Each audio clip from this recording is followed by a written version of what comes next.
Muy buenos días.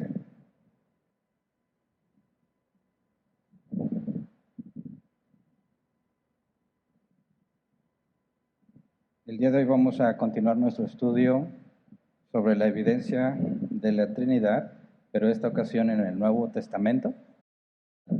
La semana pasada analizamos distintos pasajes del Antiguo Testamento que vemos que nos llevan a deducir el concepto de la Trinidad.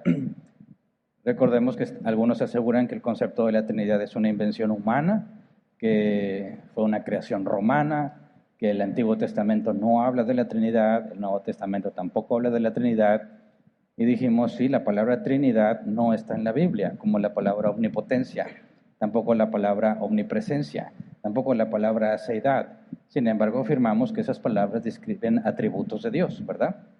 De la misma manera, Trinidad es un concepto bíblico, algo que proviene de la Escritura.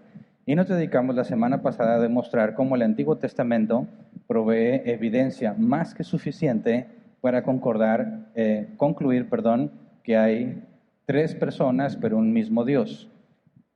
Por ejemplo, vimos que en algunos textos se mencionan a dos Jehová. En el caso de la destrucción de Sodoma y Gomorra, habla de Jehová que hizo llover azufre y fuego, y luego Jehová dice que fue quien envió a Jehová para hacer llover azufre y fuego, de manera que parece que tenemos dos Jehovás, ¿verdad? Luego Dios habla de sí mismo en primera y en tercera persona, es decir, Dios se refiere a sí mismo como si fuesen dos. Dios dice yo cuando habla de Dios, de Él mismo, y dice Él cuando habla de Dios. Por eso digo que es primera y tercera persona. En el caso de Sodoma y Gomorra, hay un texto que dice que Jehová dice que Él trastornó a los israelitas como cuando Dios trastornó a Sodoma y Gomorra, y hace una distinción entre Él y Dios, pero el que está hablando es Jehová. Luego vimos el ángel de Jehová, que es distinto a Jehová, pero es Jehová, ¿verdad? Son distintos, pero el mismo. Cuando el ángel de Jehová habla con Agar, el texto dice que Jehová hablaba con ella, y Agar le llama al ángel de Jehová Dios. Luego, el ángel de Jehová habla de Jehová en primera y en tercera persona. Cuando el ángel de Jehová detiene a Abraham para que no mate a Isaac, dice, no me has rehusado a tu hijo, ahora veo que no temes a Dios. Dios está diciendo, no me lo rehusaste, y al mismo tiempo se refiere que no teme a Dios, como si fuese alguien distinto a Él, pero Él es Dios. Cuando Dios le dice a Moisés que vaya a decir a los ancianos que Jehová se le apareció, la Biblia es clara diciendo que el ángel de Jehová estaba en la zarza hablando con Moisés, y el ángel de Jehová le dice a Moisés que vaya y les diga que Dios se le apareció ahí desde la zarza, y la Biblia dice que Dios hablaba desde la zarza, específicamente donde estaba el ángel de Jehová, de manera que el ángel de Jehová y Jehová son distintos, pero el mismo. Cuando habla con Gedeón, de la misma manera, habla de sí mismo como si fuese Dios, y habla de Dios en tercera persona, diciéndole, primero le dice, Jehová está contigo, y luego le dice, yo estoy contigo, ¿verdad? Asegurando que aunque son distintos, son el mismo. Luego en la visión de Zacarías, el texto llama Jehová al ángel de Jehová, ¿verdad? Ve al sumo sacerdote Josué, está el ángel de Jehová, y luego dice, Jehová dijo, Jehová te reprenda, y es el ángel de Jehová quien está hablando, de manera que el ángel de Jehová y Jehová son distintos, pero el mismo. Luego la palabra de Dios, vemos que la palabra de Dios toma forma visible y habla como si fuese Dios en primera persona cuando habla con Abraham. La palabra de Dios toma forma visible y habla con Samuel, y el texto lo identifica como Jehová. La palabra de Dios toma forma visible y habla con Jeremías, y habla de Dios en primera y en tercera persona, y Jeremías lo reconoce como Jehová. Por consecuencia, la palabra de Jehová es Jehová. Tenemos que la palabra de Jehová y el ángel de Jehová tienen la misma descripción, donde son distintos a Jehová, pero al mismo tiempo son reconocidos como Jehová. Luego, con respecto al Espíritu Santo, el concepto o el nombre de Espíritu Santo lo vimos que está en la Escritura en el Antiguo Testamento, más adelante lo vamos a repasar brevemente. Así que el nosotros decir que hay tres personas, Padre, Hijo y Espíritu Santo es una forma en la que la Biblia se refiere a Dios, pero al mismo tiempo asegurando que es distinto a Dios. En el Antiguo Testamento encontramos que el Espíritu Santo se enoja y pelea contra los israelitas. Por lo tanto, es una persona y no una fuerza. Hoy vamos a profundizar más en eso. El Espíritu de Jehová habla con Ezequiel. Por lo tanto, no es una fuerza. Job identifica al Espíritu Santo como su creador. Y en el Antiguo Testamento, en Génesis 1:1, Jehová es el creador. David dice que el Espíritu de Jehová es el Dios de Israel y la roca de Israel. Y el Espíritu de Jehová habla de Dios en primera persona y en tercera persona. Entonces, claramente, si partimos del texto, encontramos que Jehová, el ángel de Jehová, la palabra de Jehová y el Espíritu Santo o el Espíritu de Jehová son Dios, ¿verdad? Son distintos porque hace distinción entre ellos, pero son reconocidos como Dios. Y luego si vamos a Isaías, este versículo sí lo voy a leer, Isaías 48, versículo 12 al 16, Reina Valera 60, dice, óyeme Jacob, y tú Israel a quien llamé, yo mismo, yo el primero, yo también el postrero, mi mano fundó también la tierra, y mi mano derecha midió los cielos con el palmo, al llamarlos yo comparecieron juntamente. Juntaos todos vosotros y oíd. ¿Quién hay entre ellos que anuncie estas cosas? Aquel a quien Jehová amó ejecutará su voluntad en Babilonia, y su brazo estará sobre los caldeos. Yo hablé y le llamé y le traje, por tanto será prosperado su camino. Acercaos a mí, oíd esto. Desde el principio no hablé en secreto. Desde que eso se hizo, allí estaba yo, y ahora me envió Jehová, el Señor, y su Espíritu. En estos versículos podemos ver que quien habla dice, yo mismo, yo el primero, yo también el postrero. Quien habla dice, mi mano fundó la tierra y mi mano derecha midió los cielos. Quien habla dice, desde el principio no hablé en secreto, desde que eso se hizo, allí estaba yo.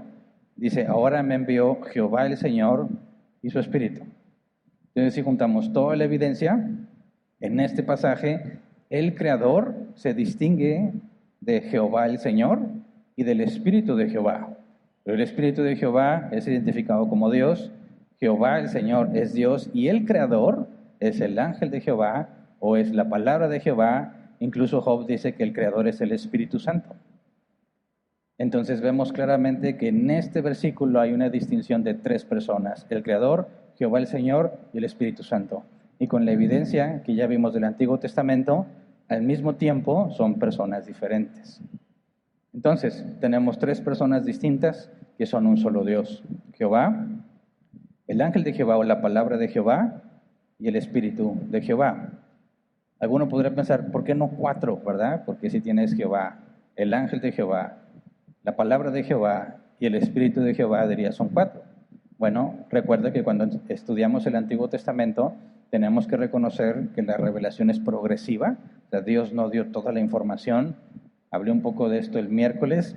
Dije, imagínate que el Antiguo Testamento es una habitación totalmente amueblada, de forma hermosa, pero la luz está apagada. Tú estás en esa habitación y puedes sentir que hay objetos, pero no los puedes ver porque no hay luz. Tienes evidencia de que ahí hay cosas, pero no las puedes ver, no las puedes discernir con claridad. El Nuevo Testamento es encender la luz en esa habitación, donde te permite ver con claridad lo que está ahí. Quizás no lo puedes comprender con todo el detalle que pudiera, pero puedes ver con claridad lo que está ahí. La hermosura y la riqueza que hay en esa habitación es visible por medio del Nuevo Testamento. Entonces, cuando vemos este último pasaje que leí de Isaías 48, vemos que hay tres personas distinguidas, ¿verdad? Entre ellas. Ahora, cuando vamos al Nuevo Testamento, la revelación es clara de que no son cuatro, sino que son solo tres. Y con las propias declaraciones de Jesús entendemos que la palabra de Jehová y el ángel de Jehová son una sola persona. Entonces, cuando demostramos con el Antiguo Testamento que hay tres personas distintas entre ellas, pero que al mismo tiempo son un solo Dios, la pregunta restante es qué pasa con el Shema cuando afirma que Dios es uno y que el Shema, como lo comenté semanas antes, se usa como una refutación a la Trinidad. Decimos, no, el Shema cuando dice que Dios es uno, la palabra ejad no se refiere a una unidad en singular, sino a una unidad compuesta. Por ejemplo, habla del hombre y la mujer, una carne, día y noche, un día. 2 querubines en el propiciatorio, una pieza. Los 7 brazos del candelabro, un solo candelabro, etcétera, etcétera. Entonces, cuando la Biblia dice que Dios es uno, Ejad, en ninguna manera está afirmando que es uno en singular, sino al contrario, es una unidad compuesta como el concepto de la palabra Trinidad, triunidad. Entonces, me parece que es muy claro que en el Antiguo Testamento hay más que suficiente información para deducir el concepto de la Trinidad. Hoy vamos a estudiar la evidencia del Nuevo Testamento. Y bueno, como ya estudiamos la deidad de Cristo, ¿verdad? Voy a repasar brevemente algunos versículos que ya estudiamos a profundidad y voy a dedicar la mayor parte del tiempo a hablar del Espíritu Santo.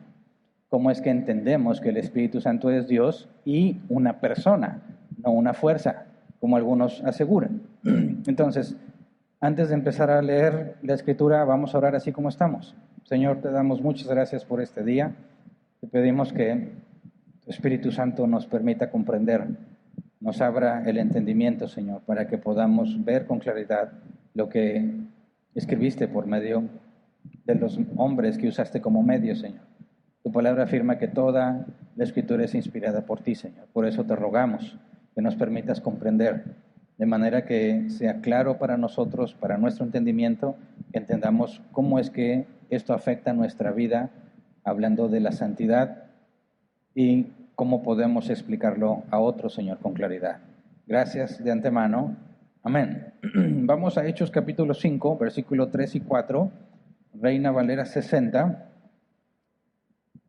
Dice, y dijo Pedro, Ananías, ¿por qué llenó Satanás tu corazón para que mintieses al Espíritu Santo y sustrajeses del precio de la heredad? Reteniéndola no te quedaba a ti y vendida no estaba en tu poder. ¿Por qué pusiste esto en tu corazón? No has mentido a los hombres, sino a Dios. Bueno, primero, el Espíritu Santo aquí mencionado no es un invento de Pedro, ¿verdad? No es una nueva revelación, es algo que ya estaba en la Escritura. Salmo 51:11, Reina Valera 60, no me eches de delante de ti y no quites de mí tu Santo Espíritu. Espíritu Santo y Santo Espíritu es lo mismo, ¿verdad? Isaías 63, 10 y 11, Reina Valera 60, mas ellos fueron rebeldes e hicieron enojar su Santo Espíritu, por lo que se les volvió enemigo, y él mismo peleó contra ellos. Pero se acordó de los días antiguos de Moisés y de su pueblo, diciendo, ¿dónde está el que hizo subir del mar con el pastor de su rebaño? ¿Dónde el que puso en medio de él su Santo Espíritu?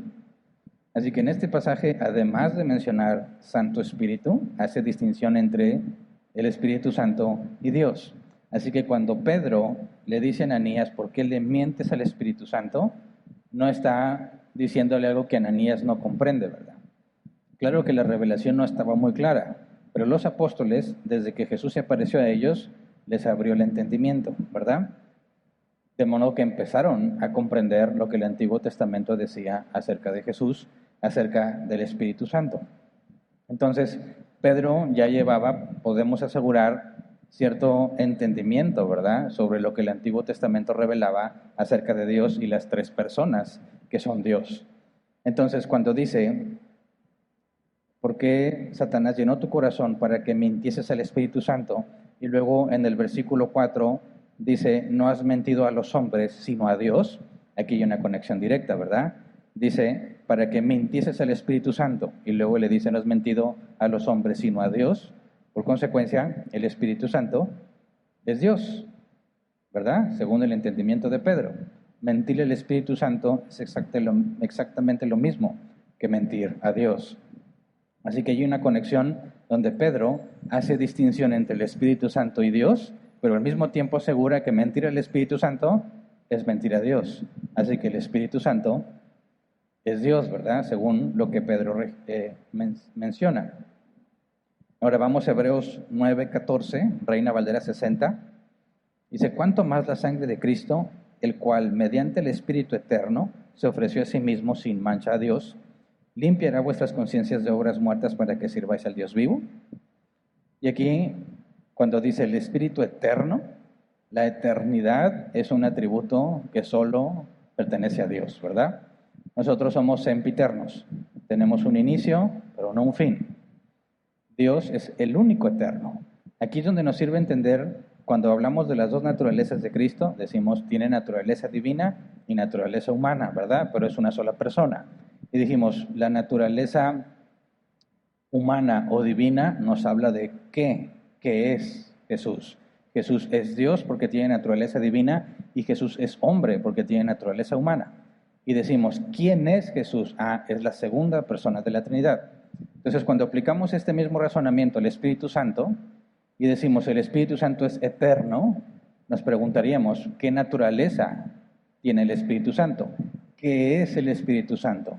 Bueno, el único eterno es Dios. Si el Espíritu Santo tiene el atributo de eternidad, un atributo que solo corresponde a la naturaleza divina, por lo tanto el Espíritu Santo es Dios. ¿Se entiende? Es un razonamiento muy sencillo, pero que muchos se atreven a negarlo. Muchos dicen, sí es eterno, pero no es Dios. Eso estás diciendo algo incoherente, ¿verdad? Porque no puedes decir que tiene naturaleza divina, pero no es divino. ¿Se entiende? Si tiene atributos que solo Dios tiene, entonces el Espíritu Santo es Dios. Entonces, cuando vemos esto y decimos el Espíritu Santo es eterno, es un razonamiento muy simple. La naturaleza del Espíritu Santo es divina. ¿Qué es el Espíritu Santo? Es Dios. ¿Quién es el Espíritu Santo? La tercera persona de la Trinidad. Ahora, 1 Corintios 2:10, Reina Valera 60. Pero Dios nos la reveló a nosotros por el Espíritu, porque el Espíritu todo lo escudriña, aún lo profundo de Dios. La palabra escudriña aquí es el griego que se traduce como buscar diligentemente o examinar. Y cuando dice lo profundo, la palabra profundo es plenitud, inmensidad. Está diciendo que el Espíritu Santo examina o busca diligentemente la plenitud de Dios. Sabemos que Dios es infinito, ¿verdad? No tiene fin. Para que un ser pueda examinar toda la plenitud de la omnisciencia de Dios, este ser tiene que ser omnisciente, ¿verdad? Una mente finita no puede examinar la profundidad, la plenitud de la mente de Dios. Solamente un ser omnisciente puede examinar la plenitud de la omnisciencia. Por lo tanto, la omnisciencia siendo un atributo divino y el Espíritu Santo teniendo el atributo de omnisciencia, el Espíritu Santo, podemos concluir, tiene naturaleza divina. Por lo tanto, es Dios. Entonces, estos pasajes muestran de una forma muy directa que el Espíritu Santo es Dios y es distinto a Dios. ¿Qué es el Espíritu Santo? Dios por su naturaleza divina. ¿Quién es el Espíritu Santo? Es la tercera persona de la Trinidad. Y esto es importante porque he conocido personalmente a personas que dicen, sí, el Espíritu Santo es eterno y omnisciente, pero no es Dios. Es una fuerza. No sé si has escuchado eso. El Espíritu Santo es una fuerza. Digo, explícame qué es una fuerza. Es el poder de Dios. Digo, pero entonces, ¿quién es? Dice, es Dios. Sí, pero no te pregunté qué es, ¿verdad? ¿Qué es? Es Dios. ¿Quién es? ¿Cómo que quién? El Espíritu Santo no es un quién porque es una fuerza. Bueno, cuando nosotros hablamos de personas y nos referimos a la Trinidad, creo que es necesario aclarar que cuando tú dices, vi una persona en la calle, ¿a qué te refieres con que viste una persona en la calle? Bueno, otro ser humano, ¿verdad? Y cuando decimos que hay tres personas en la Trinidad, no estamos diciendo que hay tres individuos, ¿verdad?, que forman una Trinidad. Por eso hay que definir qué entendemos por persona, porque hablamos de personalidad. ¿Cuál es tu personalidad? Asumimos que eres una persona, por lo tanto tienes personalidad. Pero he conocido y he escuchado personas que hablan de que los animales tienen personalidad. Y es incorrecto, ¿verdad? Un animal no tiene personalidad. Tendrá características propias o comportamientos propios, pero no tiene personalidad. Porque para tener personalidad tienes que ser una persona. Entonces, ¿qué entendemos por persona? Una persona es alguien, no algo, es alguien que tiene conciencia de sí mismo. que puede decir, yo pienso, yo soy Hernán, yo hago esto, ¿verdad? Está consciente de sí mismo, puede reflexionar sobre sí mismo. Segundo, tiene intelecto, puede razonar. Tercero, tiene voluntad. Hace cosas usando su intelecto, ¿verdad? Reconociendo que él es alguien. Por eso un animal no es una persona. Un animal no tiene conciencia de sí mismo. Tiene cierto grado de capacidad mental, pero no puede razonar, ¿verdad? ¿Tienen voluntad? Sí, tienen voluntad, pero no los otros dos elementos para que podamos considerarlos como personas.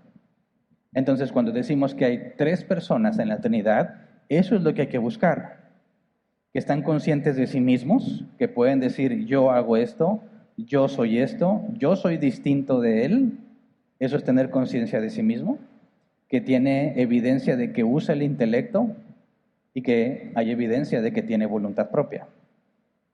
Si encontramos esas tres características en el Nuevo Testamento y en el Antiguo Testamento, obviamente, atribuidos al Espíritu Santo, es imposible negar que sea una persona.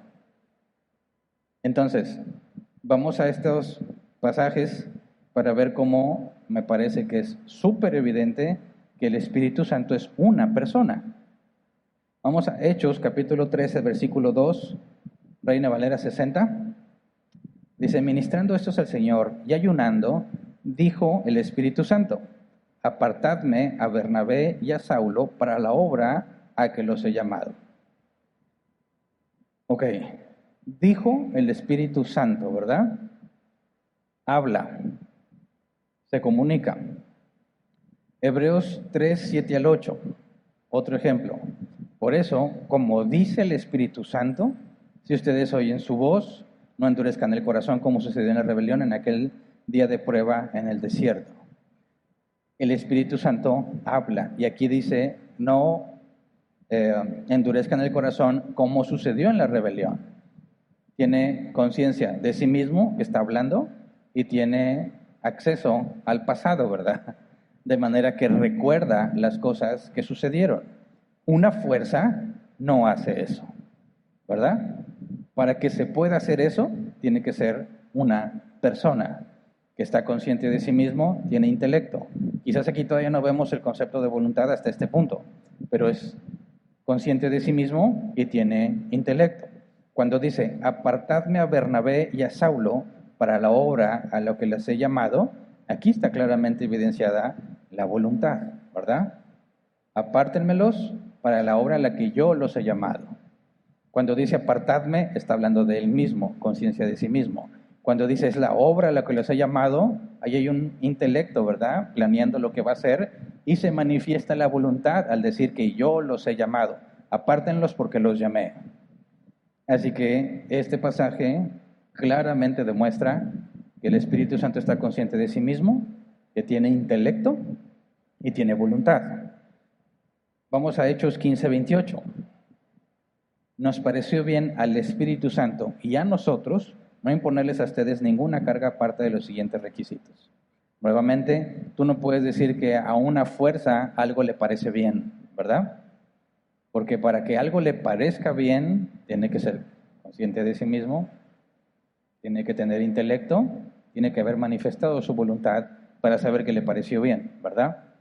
Así que es imposible decir que el Espíritu Santo es una fuerza partiendo, aunque sea solo de estos versículos. Pero hay más. Romanos 8:27. Y Dios, que examina los corazones, sabe cuál es la intención del Espíritu, porque el Espíritu intercede por los creyentes conforme a la voluntad de Dios.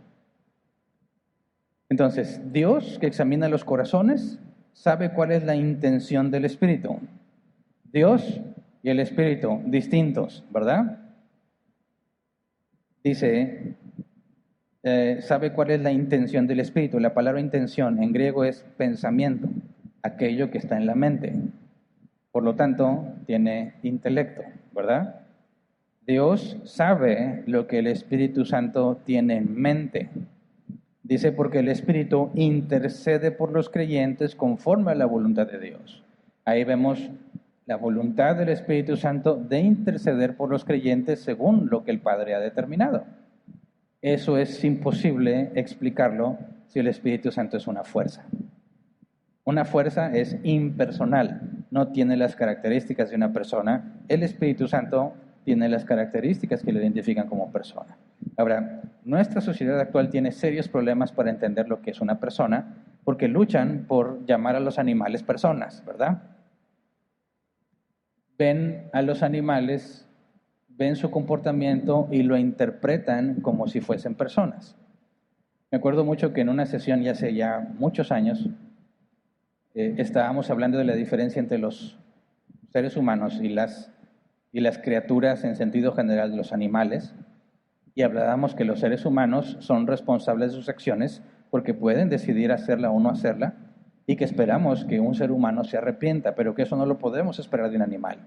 Y una persona, en la sección de preguntas, aprovechó la oportunidad para decir que ella ve que los caballos se arrepienten, que cuando los caballos hacen algo indebido, luego ya andan acercándose al dueño pidiendo perdón.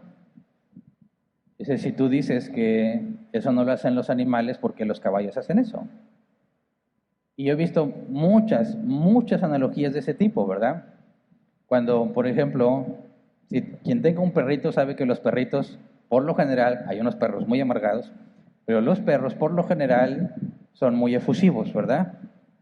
Aunque los hayas regañado y lo que sea, están contentos cuando llegas, ¿verdad? Se te olvidó darles de comer, no les importa, están felices de que llegaste, ¿verdad? Y dicen, mira, te extrañó todo el día. ¿Un perro puede extrañar? Yo sé que muchos están acostumbrados a pensar que sí, que los perros extrañan, pero si lo razonas con detenimiento, estarías diciendo, como por ejemplo el caballo se arrepintió. ¿Qué se requiere para arrepentirse? Si partimos de los conceptos bíblicos, arrepentirse es cambiar tu forma de pensar. Para que un caballo se arrepienta, ese es el proceso que tuvo que haber seguido. Tuvo que haber tenido un estándar de referencia que define el bien y el mal, ¿verdad? Y el caballo compara su acción contra ese estándar de referencia para determinar que se equivocó. Y una vez que se equivocó, tiene un sentimiento de culpa. Y luego que entiende que es culpable, al compararse contra el estándar que tiene como referencia, busca resarcir el daño acercándose a su dueño, manifestando que está arrepentido. Dime, ¿todo eso pasó por la mente del caballo? Es imposible. ¿Cómo me demuestras que el caballo tiene un estándar de referencia para determinar qué es bien y qué es mal? Y que está dispuesto a demostrar que ha cambiado su forma de pensar, lo que es el arrepentimiento. Es imposible. Pero tú ves que el caballo se agacha y levanta la patita, ¿verdad? Y dices, está arrepentido. No, no está arrepentido. Como un estudio que leí sobre por qué el perro mueve la cola cuando llegas y por qué está contento. Y dicen, muchos piensan que porque te extrañan o porque te aman. Dicen, mentira, lo que pasa es que tú le das de comer.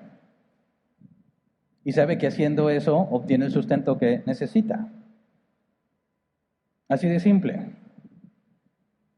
Por eso también puedes ver que cuando los perros son muy maltratados, se acerca una persona y se ponen a la defensiva. Ya saben qué pasa cuando las personas se acercan. Pero tú no tratas a tu perro mal. Tú lo cuidas y lo alimentas. El perro te ve y busca su supervivencia. Más si se te olvidó darle de comer. Entonces, cuando piensas en los animales y le atribuyes comportamientos personales, estás cometiendo un error. Y nuestra cultura está muy equivocada porque incluso hace bodas para los animales, hace fiestas para ellos, en Navidad le incluyen su regalo en el intercambio y piensan que el perro entiende. De hecho, una vez vi este documental donde salía, ¿cómo se le llamaba el domador de perros? No me acuerdo, este señor, que él mismo decía, es maltrato animal si tratas al animal como si fuese una persona. Entonces, cuando decimos que en la Trinidad hay 3 personas, hay que depurar bien ese concepto, ¿verdad? Es consciente de sí mismo, tiene intelecto y voluntad. Por eso todo ser vivo, a excepción del humano, hablando terrenalmente, queda descartado, pero un ángel sí es una persona, ¿verdad? Un ángel está consciente de sí mismo, tiene intelecto, habla de que se rebelan, tiene voluntad, ahí está implícito en la rebelión, pero un animal no. Entonces, cuando decimos, ¿es el Espíritu Santo una fuerza? Es imposible a la luz de la Escritura, ¿verdad? Si el Espíritu Santo habla, separa, aparta, ordena. En el Antiguo Testamento vimos que se enoja, pelea contra los israelitas. Es imposible que puedas explicar que eso es una fuerza que carece de personalidad. ¿Cómo es que una fuerza hace todo eso? Juan 14:26 dice, pero el Consolador, el Espíritu Santo a quien el Padre enviará en mi nombre, les enseñará todas las cosas y les hará recordar todo lo que les he dicho. Les enseñará, ¿verdad? Te enseñará, te hará recordar lo que ha dicho. ¿Una fuerza puede hacer eso? ¿Una fuerza puede enseñarte y recordarte lo que Jesús dijo? No. Es absurdo pensar que algo sin intelecto, sin tener conciencia de sí mismo y sin voluntad, pueda ser descrito de esta manera. Si el Espíritu Santo te enseña y te hace recordar todo lo que Jesús ha dicho, aquí está la conciencia de sí mismo, porque es distinto de Jesús.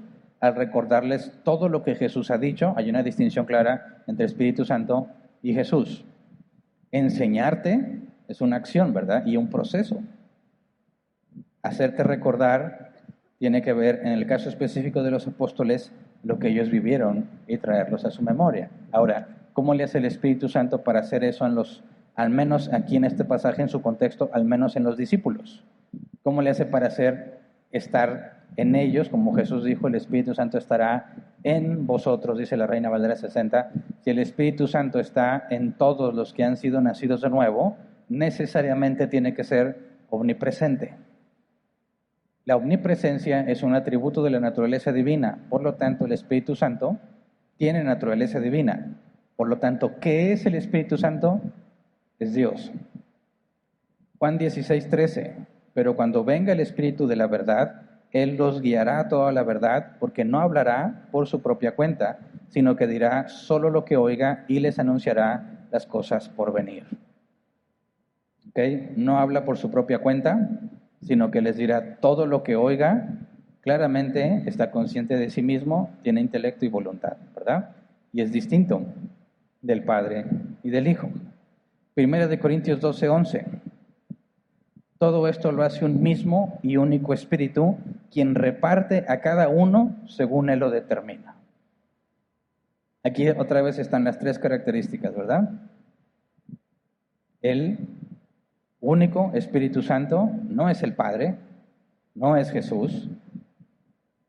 Reparte a cada uno según Él lo determina, intelecto y voluntad. Ahora, vamos a Efesios 4:30, que nos da más información. Dice, y no contristéis al Espíritu Santo de Dios, Reina Valera 60. No contristéis al Espíritu Santo de Dios con el cual fuisteis sellados el día de la redención. Contristéis, la palabra griega, según el diccionario se traduce así, experimentar un dolor emocional profundo. Por ejemplo, la tristeza. Una fuerza nos entristece, ¿verdad? Si hablas de tristeza, hablas de emociones, aunado a todo lo que ya vimos que se le atribuye al Espíritu Santo, es imposible concluir que es una fuerza. Necesariamente es personal. Segunda de Corintios 13:14, que la gracia del Señor Jesucristo, el amor de Dios y la comunión del Espíritu Santo sean con todos ustedes. El Espíritu Santo es alguien con quien puedes tener comunión, lo que implica un intercambio, ¿verdad? No haces eso con una fuerza, no tienes comunión con una fuerza. Por ejemplo, no podrías decir, te encuentras a un amigo acostado en el suelo y dices, ¿qué estás haciendo? Estoy teniendo comunión con la gravedad. ¿De cuál fumaste? Le vas a preguntar, ¿verdad? ¿Cómo tienes comunión con la fuerza de la gravedad? Estás jugando con los imanes, estoy teniendo comunión con el magnetismo. Es absurdo, completamente absurdo, incoherente, ¿verdad? Irracional. ¿Cómo puedes decir que el Espíritu Santo es una fuerza? pero es eterno, es omnisciente, es omnipresente, es consciente de sí mismo, tiene intelecto y tiene voluntad, emociones, y puedes tener comunión con Él. Es imposible que el Espíritu Santo sea impersonal, ¿verdad? Entonces, la evidencia indica que el Espíritu Santo es reconocido como Dios, ¿verdad? Tiene atributos de Dios, es una persona, es distinto al Padre y es distinto al Hijo. Vimos que el Antiguo Testamento nos habla del Espíritu Santo y no nos dice mucho sobre el Espíritu Santo. En el Nuevo Testamento tenemos muchísima más evidencia de quién es el Espíritu Santo. Y podemos decir con toda certeza que es una persona y que es distinto al Padre y es distinto al Hijo. Tiene atributos divinos, por lo tanto su naturaleza es divina. Si el Espíritu Santo no es divino y no es una persona, tienes que echar todo el Nuevo Testamento a la basura. No podrías interpretar la salvación, la perseverancia de los santos, el que estemos sellados con el Espíritu Santo, el que interceda por nosotros, ¿verdad?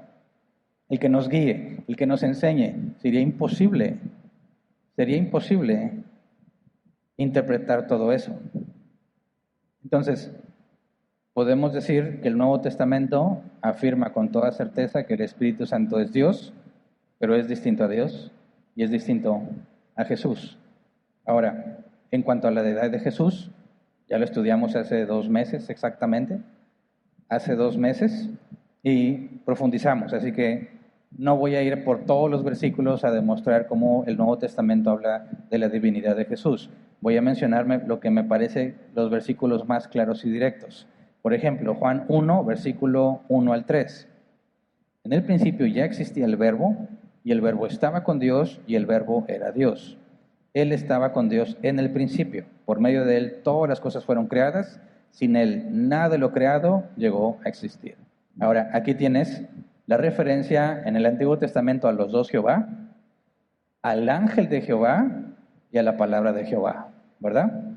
Cuando nos dice en el principio ya existía el Verbo estaba con Dios y el Verbo era Dios, esto está totalmente basado en los versículos que vimos de los 2 Jehovás, del ángel de Jehová y de la palabra de Jehová. Son 2, pero 1. Y lo que nos dice aquí Juan está desde el principio. Estaba con Dios, y ya lo estudiamos eso, una relación íntima cara a cara, y era Dios. Hay una distinción clara entre el Verbo y Dios. Por medio del Verbo todas las cosas fueron creadas. Sin Él nada de lo creado llegó a existir. Pero también vimos que Job dijo que el Espíritu Santo era el Creador. Entonces, ¿quién es el Creador? ¿Jesús o el Espíritu Santo?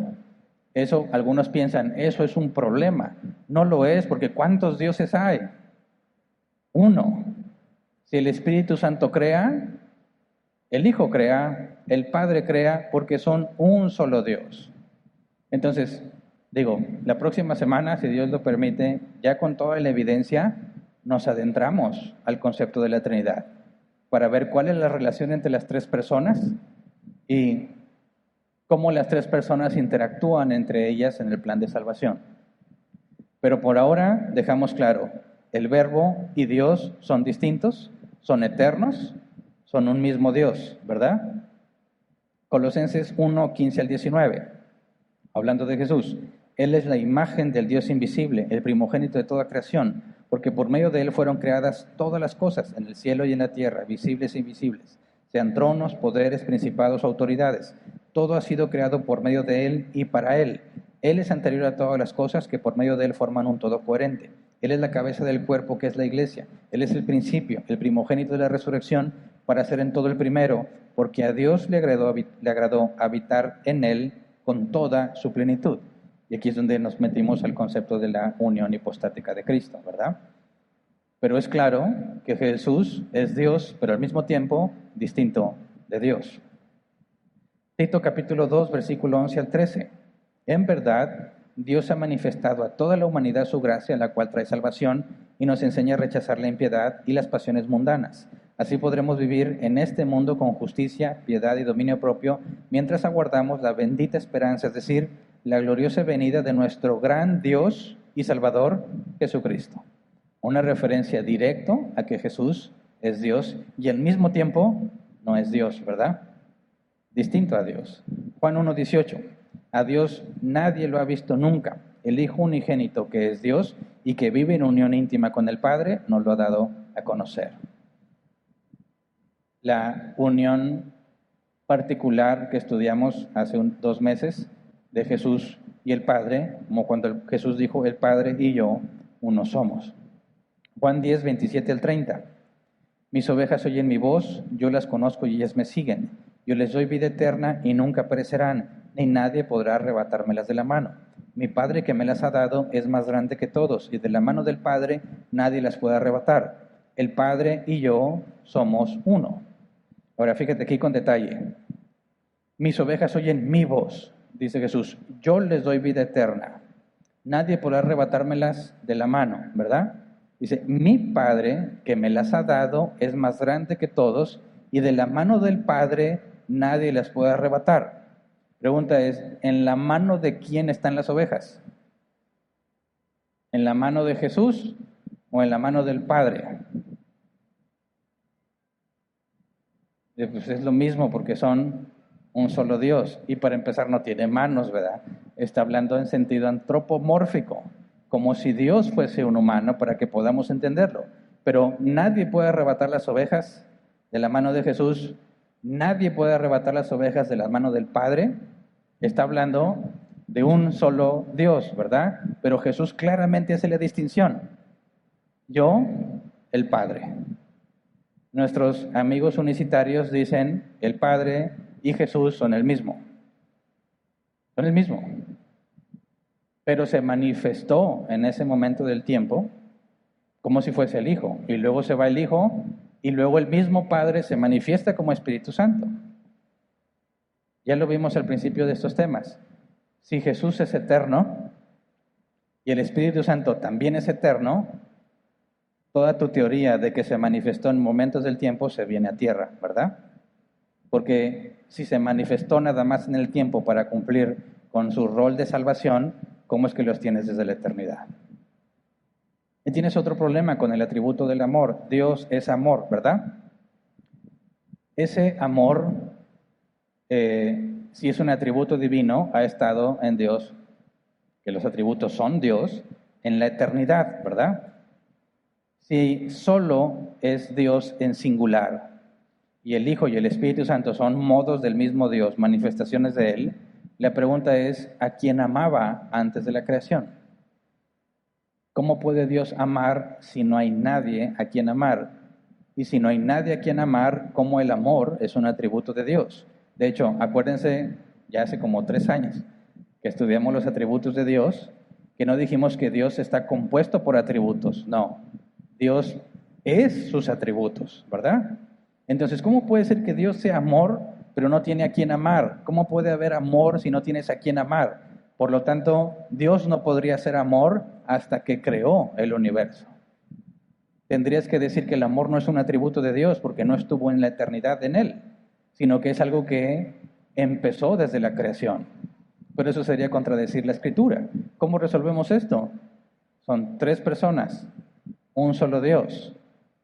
La comunión en la Trinidad es de amor. Por lo tanto, el atributo de amor ha estado en Dios desde la eternidad y hasta la eternidad. Sin la Trinidad no puedes explicar cómo Dios es amor antes de la creación. Ahora, Filipenses 2, 9 al 11. Dice, por eso Dios lo exaltó hasta lo sumo y le otorgó el nombre que está sobre todo nombre, para que ante el nombre de Jesús se doble toda rodilla en el cielo y en la tierra y debajo de la tierra, y toda lengua confiese que Jesucristo es el Señor, para gloria de Dios Padre. ¿Qué significa esto? Que Jesús recibe adoración. El único que puede ser adorado es Dios. Aquí nos dice que Jesús va a ser adorado. Toda lengua confesará que Jesucristo es el Señor. Toda rodilla se doblará ante Él. Si Jesús no es Dios, como algunos aseguran, tienes a toda la creación corrompiéndose en idolatría. Cosa que es absurda, ¿verdad? Porque es el mismo Dios quien exaltó a Jesús hasta lo sumo. Dios no haría que la gente peque de idolatría. Por consecuencia, si Jesús es adorado, Jesús es Dios. Apocalipsis 5, versículo 11 al 13. Luego miré y oí la voz de muchos ángeles que estaban alrededor del trono de los seres vivientes y de los ancianos. El número de ellos eran millares de millares y millones de millones. Cantaban con todas sus fuerzas: digno es el Cordero que ha sido sacrificado, de recibir el poder, la riqueza y la sabiduría, la fortaleza y la honra, la gloria y la alabanza. Y oí cuanta criatura hay en el cielo y en la tierra y debajo de la tierra y en el mar, a todos en la creación que cantaban al que está sentado en el trono y al Cordero, sean la alabanza y la honra, la gloria y el poder por los siglos de los siglos. ¿Cuántas personas están siendo adoradas? Dos aquí. El Cordero y el que está en el trono, ¿verdad? El único que puede ser adorado es Dios. Estas dos personas son un mismo Dios. ¿Se entiende? Ahora, nuestros amigos testigos de Jehová afirman que Jesús es el arcángel Miguel disfrazado. ¿Cómo podría el arcángel Miguel estar a la diestra del Padre recibiendo adoración? Eso sería idolatría. Los ángeles que tenemos en la Biblia, que se les registra que trataron de adorarlos, lo impedían, ¿verdad? No hagas eso. Soy consiervo tuyo. O sea, somos siervos los dos. No me adores a mí, adora a Dios. Si Jesús es el arcángel Miguel disfrazado, tendrías una conspiración cósmica entre el Padre y el arcángel Miguel para hacer pecar a toda la creación, lo cual es absurdo, ¿verdad? Algunos dicen, ¿y por qué el Espíritu Santo no está aquí mencionado? Bueno, más adelante iremos entrando en esos temas cuando hablemos de la economía de la Trinidad. En la salvación, cada persona desempeña un rol, pero es un solo Dios. Y en los roles que les toca desempeñar, vamos a ver que el Padre glorifica al Hijo, el Hijo glorifica al Padre, el Padre también glorifica al Espíritu Santo y el Espíritu Santo glorifica al Padre, y el Espíritu Santo glorifica al Hijo y el Hijo glorifica al Espíritu Santo, de manera que no hay una persona que sea menor a otra, porque es el mismo Dios. Pero todavía no llegamos a ese tema, ¿verdad? Estamos con la tarea de demostrar que la Biblia es súper abundante en toda la información que necesitamos para comprender que hay tres personas, pero un solo Dios.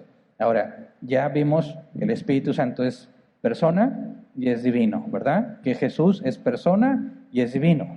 Que el Espíritu es distinto a Jesús, ¿verdad? Jesús es distinto al Espíritu. El Espíritu es distinto al Padre y el Padre es distinto al Espíritu. Jesús es distinto al Padre y el Padre es distinto a Jesús. Todas las posibles combinaciones demuestran que son distintos entre ellos, ¿verdad? Ahora, vamos a pasajes donde se habla de los tres. Juan 14, 26. Pero el Consolador, el Espíritu Santo, a quien el Padre enviará en mi nombre, les enseñará todas las cosas y les hará recordar todo lo que les he dicho. Ya lo leímos, pero no sé si viste el concepto trinitario aquí. El Consolador, el Espíritu Santo, que ya demostramos que es Dios, ¿verdad? A quien el Padre enviará en mi nombre. Los tres. Distintos, un solo Dios, ¿verdad? Lucas 3, 21 al 22. Un día en que todos acudían a Juan para que los bautizara, Jesús fue bautizado también, y mientras oraba se abrió el cielo, y el Espíritu Santo bajó sobre él en forma de paloma. Entonces se oyó una voz del cielo que decía: Tú eres mi Hijo amado, estoy muy complacido contigo. Jesús bautizándose, el Espíritu Santo en forma visible, que no es nuevo. Ya vimos que en el Antiguo Testamento el Espíritu Santo se manifestaba y hablaba con las personas. No se están inventando aquí, se inventaron lo de la paloma. No, ya había, y lo demostramos en el Antiguo Testamento, manifestaciones visibles del Espíritu Santo que hablaba con las personas. Aquí se manifiesta en forma de paloma, y el Padre que habla en forma audible. Y el Padre hace distinción entre él y Jesús cuando le dice: Tú eres mi Hijo amado, ¿verdad? ¿Cómo es que, como dicen los unicitarios, el Padre y Jesús son el mismo? Para que eso tenga sentido y lo puedas deducir del texto, el texto tendría que decir lo siguiente: En el versículo 22, el Espíritu Santo bajó sobre, bueno, tendríamos que decir, y el Padre en forma de paloma bajó del cielo, y entonces oyó una voz del cielo que decía: yo soy mi Hijo amado, estoy muy complacido conmigo. ¿Verdad? Sería la única forma coherente en la que podríamos concluir que el Padre, el Hijo y el Espíritu Santo son el mismo. Pero si el propio Padre hace distinción entre Él y el Hijo, y claramente se distingue el Espíritu Santo de ellos dos, es imposible concluir que son solo manifestaciones del Padre. Estos versículos jamás podrían ser explicados haciendo exégesis desde la perspectiva unicitaria. Mateo 26, 18 al 20. Jesús se acercó entonces a ellos y les dijo: se me ha dado toda autoridad en el cielo y en la tierra. Por tanto, vayan y hagan discípulos en todas las naciones, bautizándolos en el nombre del Padre, y del Hijo, y del Espíritu Santo, enseñándoles a obedecer todo lo que les he mandado a ustedes, y les aseguro que estaré con ustedes siempre hasta el fin del mundo. Ok, ¿cuántos nombres hay mencionados aquí? Dice: se me ha dado toda autoridad en el cielo y en la tierra, por lo tanto vayan, hagan discípulos a todas las naciones, bautizándolos en... ¿Cuántos nombres hay? Dicen el nombre del Padre, el nombre del Hijo, el nombre del Espíritu Santo. No, pues eso está mal. En el original, cuando dice en nombre o el nombre, las dos palabras, to o noma, son en singular. El nombre, la traducción más apropiada debería decir en el nombre de el Padre, el Hijo y el Espíritu Santo. Un solo nombre de las tres personas, porque es un solo Dios. ¿Entiende? Pero, a pesar de que es un solo Dios, es el Padre, el Hijo y el Espíritu Santo. De aquí tenemos con toda claridad por qué decimos que hay tres personas: el Padre, el Hijo y el Espíritu Santo. Es las propias palabras de Jesús. Un solo nombre, tres personas, es un solo Dios. El concepto Trinidad, triunidad, está completamente fundamentado en la Escritura. A quien escuches decir que eso se lo inventaron en Roma, lo único que debe de provocar es pena ajena. ¿Verdad? Es decir, mi estimado, hay un proverbio que dice que aun cuando el necio se queda callado pasa por sabio. Asegúrate de no hablar con seguridad lo que ignoras. La ignorancia, fíjate bien, la ignorancia da mucha seguridad. Cuando una persona habla con toda seguridad, hay dos opciones: o está seguro por la evidencia o por lo mucho que ignora. Y es tu chamba decidir cuál es. Pero cuando dice, como cuando también dicen, hombre, la Biblia la armó, ¿cómo se llama este emperador? ¿Constantino? Dices, ¿qué? ¿Cómo? A ver, sí, ellos armaron y es un invento para controlar a la gente. La seguridad que da la ignorancia. La Trinidad no viene en la Biblia. La seguridad que da la ignorancia. Hay una deshonestidad, y hay que ser claros con estos. Deshonestidad, porque ¿cómo interpretas estos pasajes? Si asumes que el Hijo es igual al Padre y es igual al Espíritu Santo, es imposible. Para poder sustentar esas doctrinas, tienes que torcer la Escritura.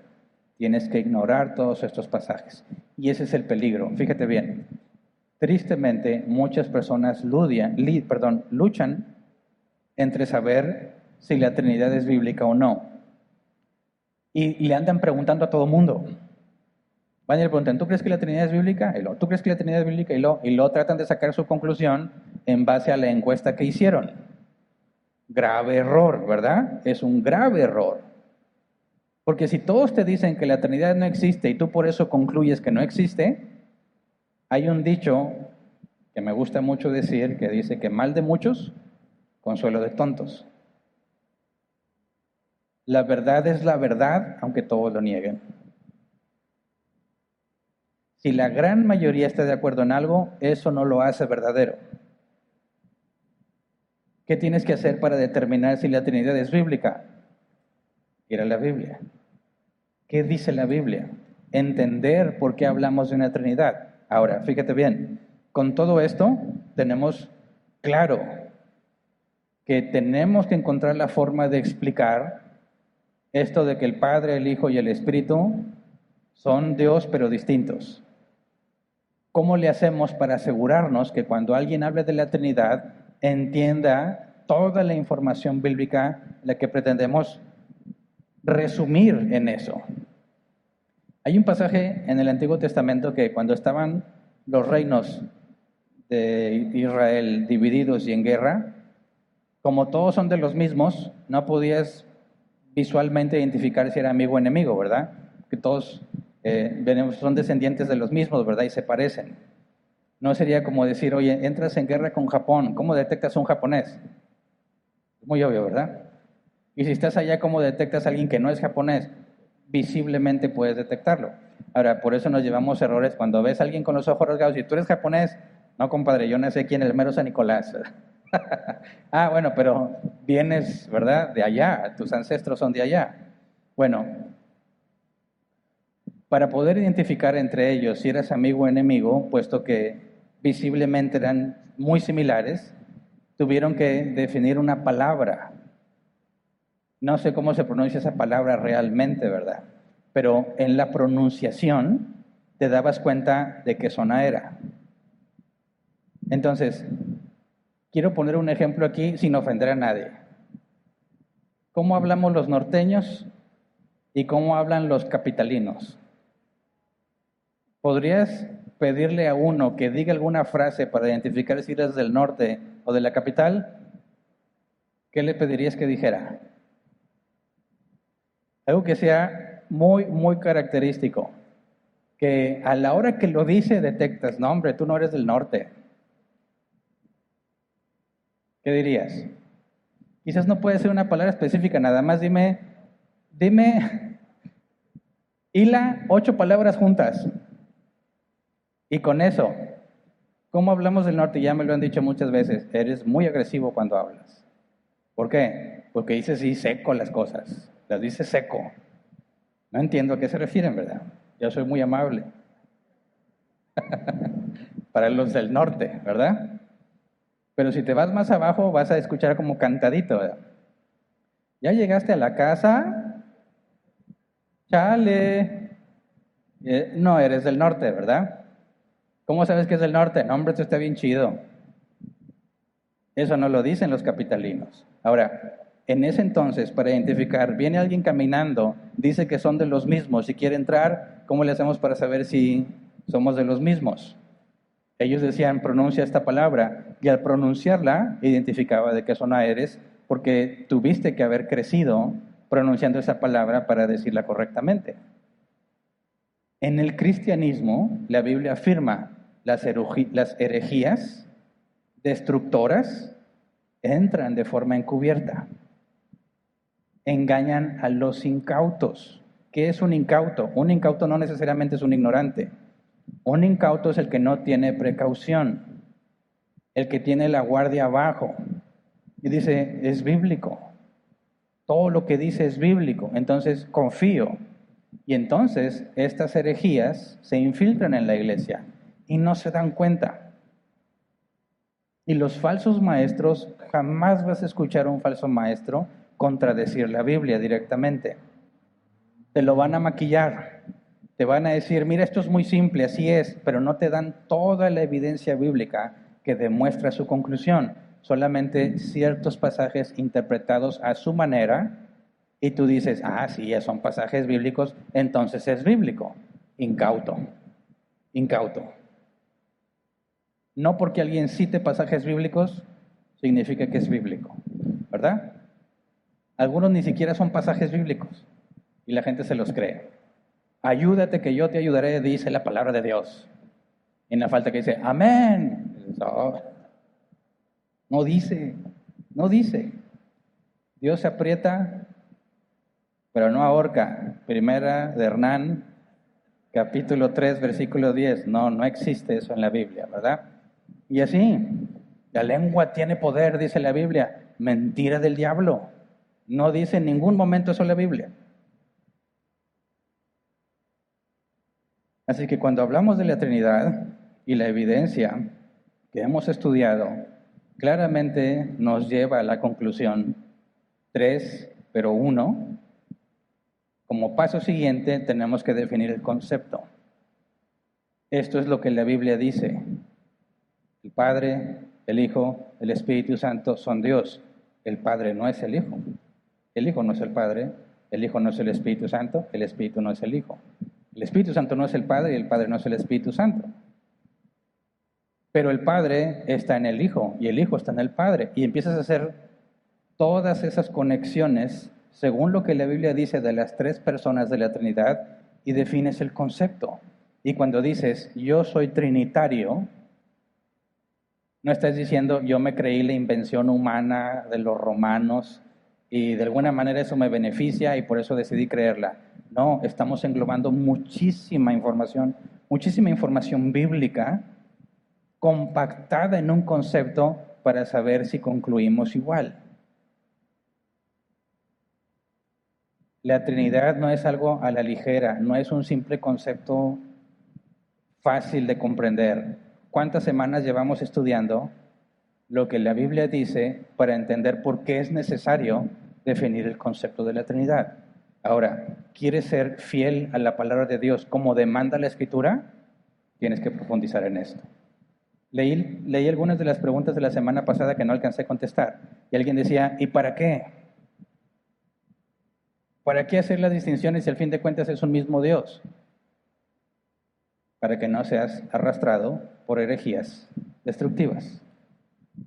Para que, como dijo Pablo a Timoteo, puedas presentarte ante Dios aprobado, que usa sabiamente la palabra de verdad. Nuestro propósito es ser fieles al Evangelio. Desviarte del Evangelio te desvía de la verdad y desviará tu vida.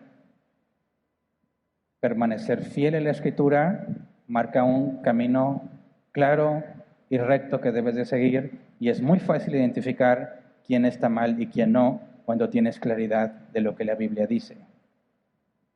Nuestra tarea es ser fieles a la palabra. El concepto sana doctrina proviene del griego del Nuevo Testamento. Sana en el griego es sin contaminación, sin mezcla, pura. Queremos hablar de Dios, tenemos que apegarnos a lo que la Biblia dice acerca de Dios. Por eso es importante el concepto de la Trinidad. Cualquiera que niegue la Trinidad está negando Antiguo Testamento y Nuevo Testamento en todo lo que dice acerca de Dios. Por eso, aunque la doctrina de la Trinidad no es un requisito para la salvación, porque la salvación no es por obras ni por entendimiento, el concepto de la Trinidad sí es fundamental, porque separa a los cristianos de los no cristianos por una negación clara a lo que la Biblia dice acerca de Dios.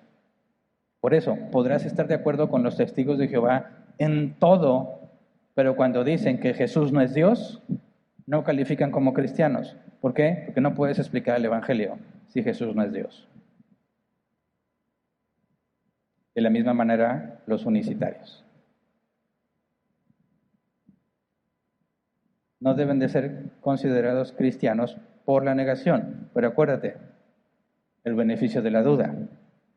Apolos enseñaba mal, Priscila y Aquila le exponen correctamente el Evangelio y Apolos corrige, ¿verdad? Y lo ves trabajando hombro a hombro con Pablo más adelante.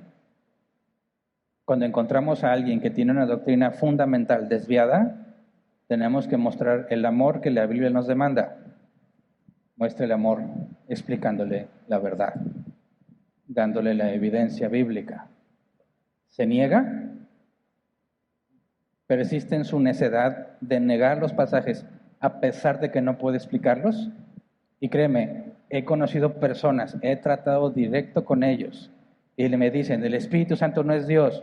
Mira, tiene atributos divinos, ¿verdad? Omnipresente, omnisciente, eterno. Es una persona. ¿Es Dios? No es Dios. Dime tu evidencia. No, no la tengo. Entonces, ¿cómo concluyes que es Dios? Eso es lo que yo creo.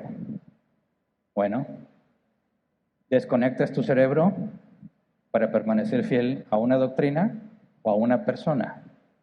He escuchado que me dicen las personas, es que mi papá me enseñó así. Qué bueno que tu papá te haya enseñado cosas, pero si no es la verdad, no hay nada de bueno en preservar una doctrina errónea. Es que mi pastor así me enseñó. Qué bueno que tu pastor te enseñe cosas, pero si no son bíblicas, deséchalas. Es que me da vergüenza aceptar que me equivoqué. Deshazte de ese orgullo. Que di, estoy equivocado. ¿Es difícil? Sí, es difícil. Pero si te interesa ser bíblico, tú debes salir sobrando, ¿verdad? ¿Te equivocas? Lo reconoces. Y te dicen, ¿por qué te equivocas? Porque soy humano. Y no estoy en la glorificación todavía. Cometo errores. La evidencia de que Dios está conmigo es que me arrepiento. ¿Verdad? Porque la Biblia asegura que Dios reprende y castiga a los que ama. Si no se te castiga, no eres hijo. Al momento en que tienes que reconocer públicamente que enseñaste mal, estás siendo reprendido. Pero eso evidencia de quién eres hijo. Así que equivocarse no es el problema a veces. ¿Qué haces después de que sabes que estás equivocado? Ahí es donde se manifiesta por qué haces las cosas. He conocido a tantas personas que ya están conscientes de que su doctrina es errónea y no quieren dejarla. No quieren dejarla. ¿Por qué? ¿Qué van a decir de mí? ¿Te preocupa qué van a decir de ti, pero no que le estás enseñando mal? ¿Qué cuentas vas a rendir al Señor que supuestamente sirves? Le vas a decir, discúlpeme Señor, enseñé todo falso, pero por salvaguardar mi reputación. ¿Cómo te va a ir? Siervo malo. Échenlo, donde está el lloro y crujir de dientes, porque lo que se le entregó no lo multiplicó, porque por miedo lo enterró. Es muy serio. Así que Antiguo Testamento y Nuevo Testamento proporcionan abundante evidencia del concepto de la Trinidad, de manera que es incoherente afirmar que la Trinidad es una invención humana.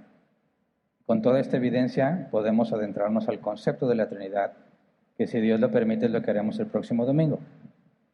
Entender bien qué es, para que podamos retornar al estudio que tenemos de Jesús, porque acuérdense que llegamos, Jesús es divino y humano en sus dos naturalezas, que están perfectamente unidas e inseparables, pero sin mezcla, sin confusión y nada de los cuatro negativos que vimos. Sabemos qué es Jesús y luego nos hicimos la pregunta, ¿quién es Jesús? Y dijimos, es la segunda persona de la Trinidad. Por esa razón nos metimos a la Trinidad. Acabamos de describir la Trinidad y regresamos a seguir con el estudio de Jesús. Porque es nuestro Salvador, porque es nuestro Redentor, porque es el nuevo Adán, y hay mucho que conocer y estudiar. Y se supone que lo amas, ¿verdad? Y a la persona que amas, quieres conocerla. Si conocer y estudiar acerca de tu Salvador te aburre, pregúntate qué te hace pensar que estarás en la eternidad con Él. Vamos a estar en la eternidad con Él. Estudiar de Él te aburre, ¿qué vas a hacer en la eternidad? Los hijos de Dios deben tener hambre por conocer a Dios. ¿No tienes hambre por conocer a Dios? Replantéate seriamente qué estás haciendo. Conocer a tu Salvador debe ser algo prioritario en la vida de todo cristiano, ¿verdad? De la misma manera, estar en una congregación. ¿Por qué? Porque la iglesia es la novia de Cristo. ¿Cómo puedes amar a Cristo pero menospreciar a su novia? No se puede. Si tú dices que amas a Cristo pero no a su iglesia, no amas a Cristo, te amas a ti mismo. Te estás engañando. Todo el que entiende quién es Dios y dice que lo ama, servirá a su novia, ¿verdad? A la congregación. Pondrá sus dones al servicio de los demás. ¿Por qué? Que estoy hablando de la novia de Cristo, la novia de mi Salvador. Yo estoy incluido dentro de la novia, ¿verdad? Somos la novia de Cristo, pero a la hora de que me veo yo como salvado por Cristo y amando a mi Señor, amo también a su novia. Y esa es la motivación de venir a servir. ¿Se entiende? Porque también te vas a encontrar personas con mucho conocimiento, pero que consideran que no es necesario congregarse. ¿Cómo puede ser posible que amen a Jesús pero no a su novia? Ahí hay un serio problema, ¿verdad? Hay una contradicción muy grave. Así que no les pase a ninguno de nosotros, ¿verdad? Vamos a ponernos de pie y vamos a orar.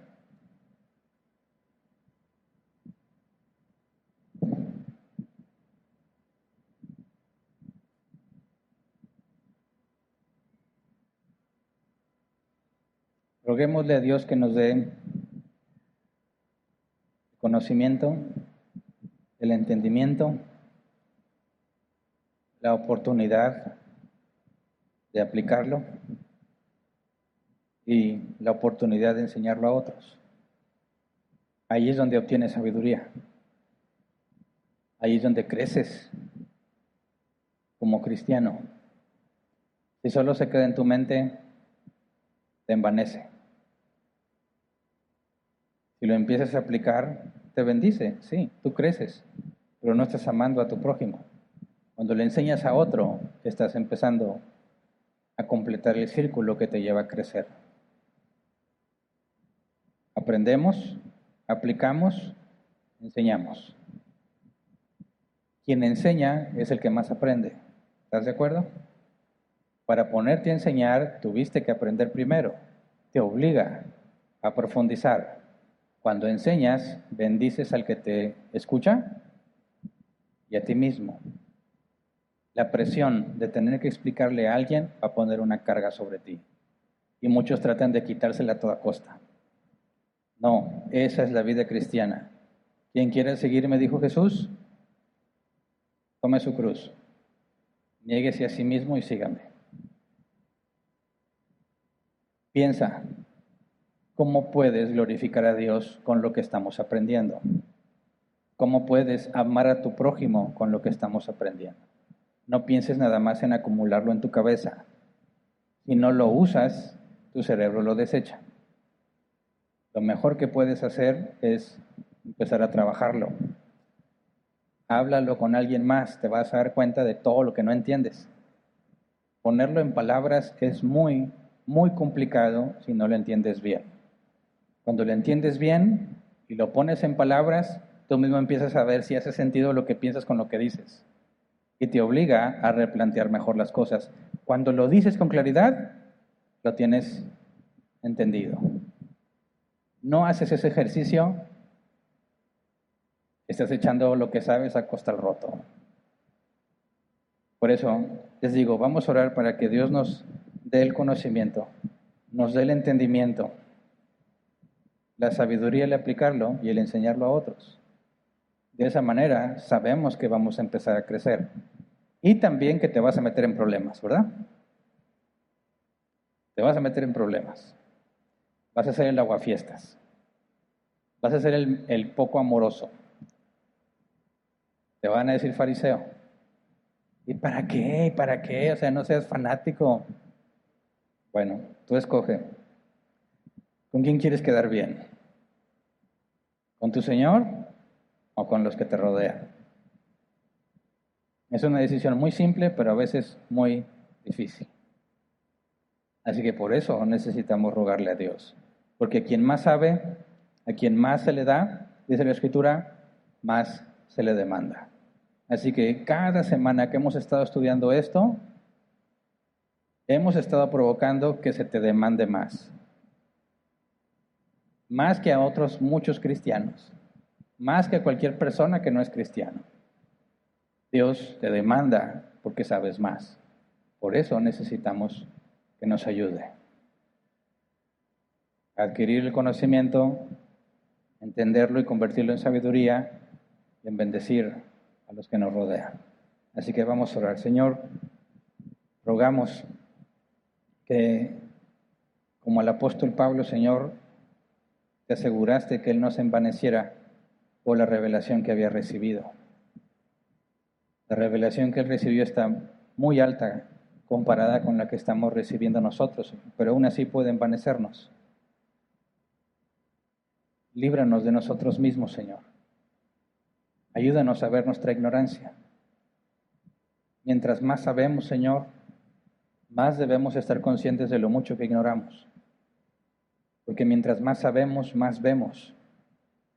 Y mientras más vemos, Señor, más conscientes estamos de todo lo que no sabemos. Por eso te rogamos que nos ayudes a enfocarnos y lo que aprendemos lo podamos poner en práctica, conscientes de nuestra ignorancia.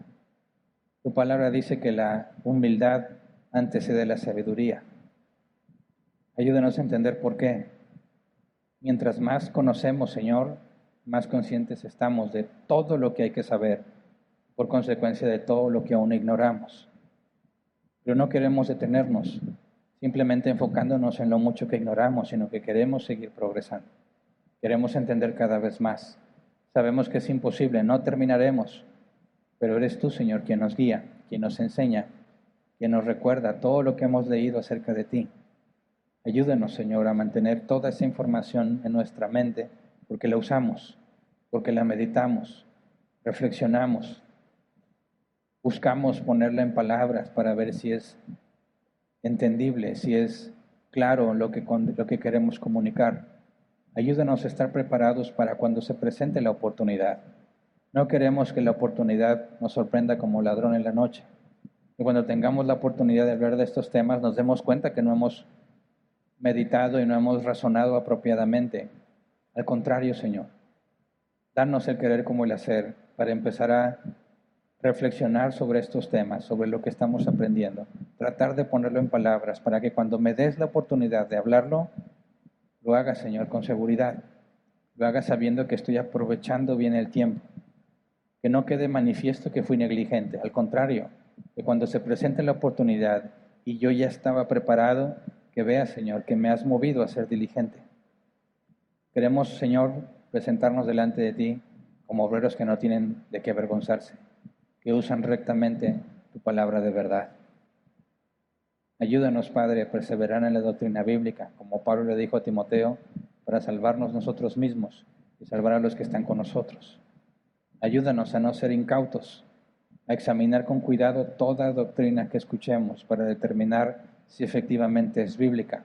Ayúdanos, Señor, a discernir, diferenciar entre aquello que es verdadero y aquello que parece verdadero pero no lo es. Líbranos, Señor, de ser presas de los falsos maestros.